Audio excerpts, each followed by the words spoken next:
So the trees at the Redwood Grove are getting on all right, some better than others. The deer seem to have been at them, as you can see from the guards, which have been damaged in some cases.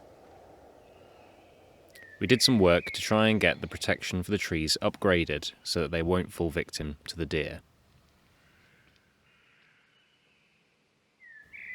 We also spent some time adding some wood chip and mulch over the bases of the trees. This is to try and insulate the roots from the frost during the winter, and also to retain more moisture during the summer months. For now, the trees are holding out in the cold and the wet, and hopefully they will grow well in 2026. Now to talk about some of the changes in the newly revised plans to extend Grange Top Quarry.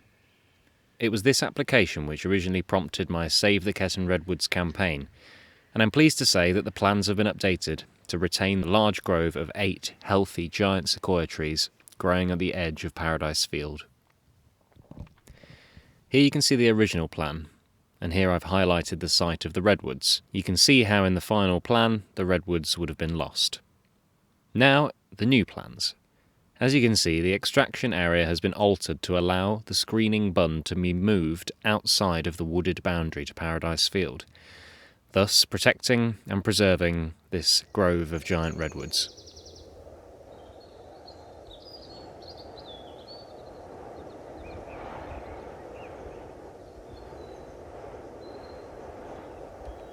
A lovely little island of Scots pines will also be retained on the other side of Paradise Field. The changes will also preserve a portion of the historic ridge and furrow pasture land, a relic of medieval farming practices. The screening bund will run across the existing field, highlighted in this general area in the video, insulating it from the quarry workings.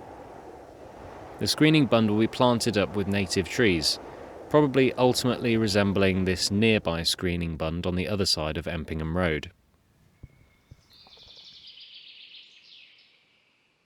It's wonderful to see that around 1/3 of Paradise Field will now be retained. This will allow it to continue to provide a valuable habitat for local wildlife, as well as continuing to be an instructive part of the living landscape around Ketton, showing some of our agricultural and horticultural past. The Redwood Grove stands as a distinct marker in the local landscape, and a testament to Thomas Burroughs, the Ketton resident who planted this grove in the late 1800s.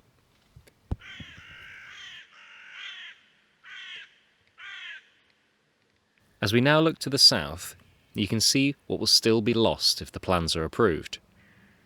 The larger part of the ridge and furrow pasture, which is a beauty to look upon, especially in the late afternoon sun.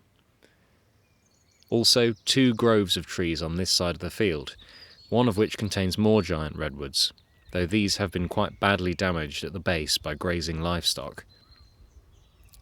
The other grove contains some oaks, field maples, and some black pines. The 2 ancient apple trees over this side are apparently going to be relocated to the edge of what will be left of Paradise Field. The success of such an operation is doubtful, and I think the cement works would do better to pay Adam Cade to make some grafts from these trees to be replanted on the screening bund later. And of course, the wooded boundaries to the field, which contain a wide variety of plant, fungi and animal life. Here you can see inside one such boundary, a true medieval-style hedge some 5 metres wide. There are blackthorn, hawthorn, Scots pine, walnut, oak and ash all thriving here, as well as many species of rodents, birds, deer and insects. All of this will be grubbed out and erased under the current plans.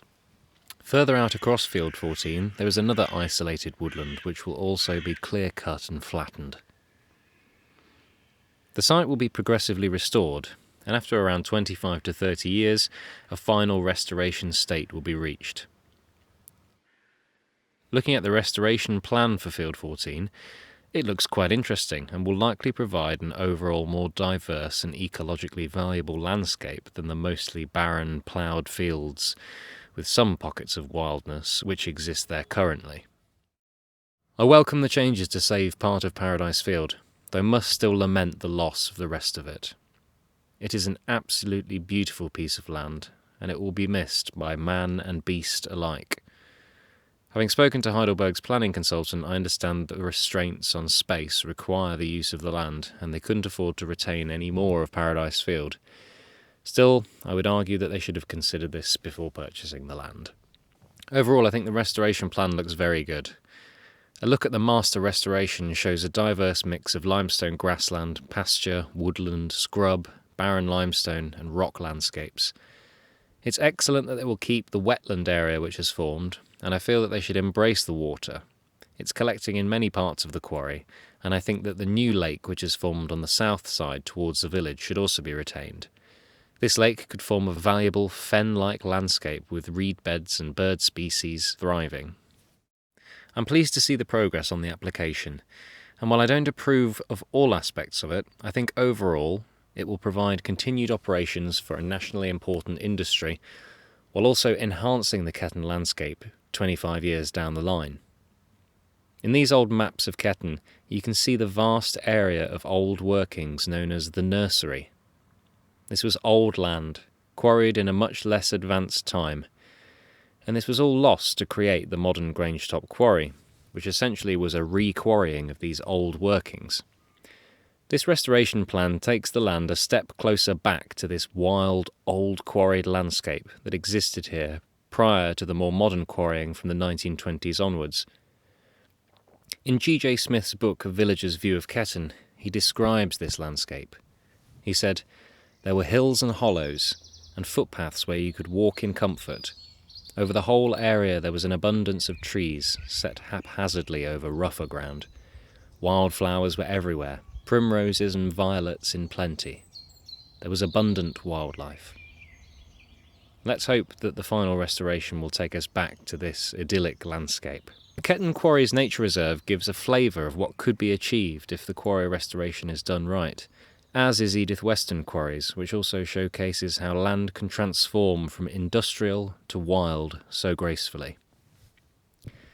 I think one general suggestion which Heidelberg should consider is how they can use this opportunity to connect the many disparate habitats across the area by creating corridors for insects, mammals and birds, and all other forms of life to achieve a semi-wild landscape once again.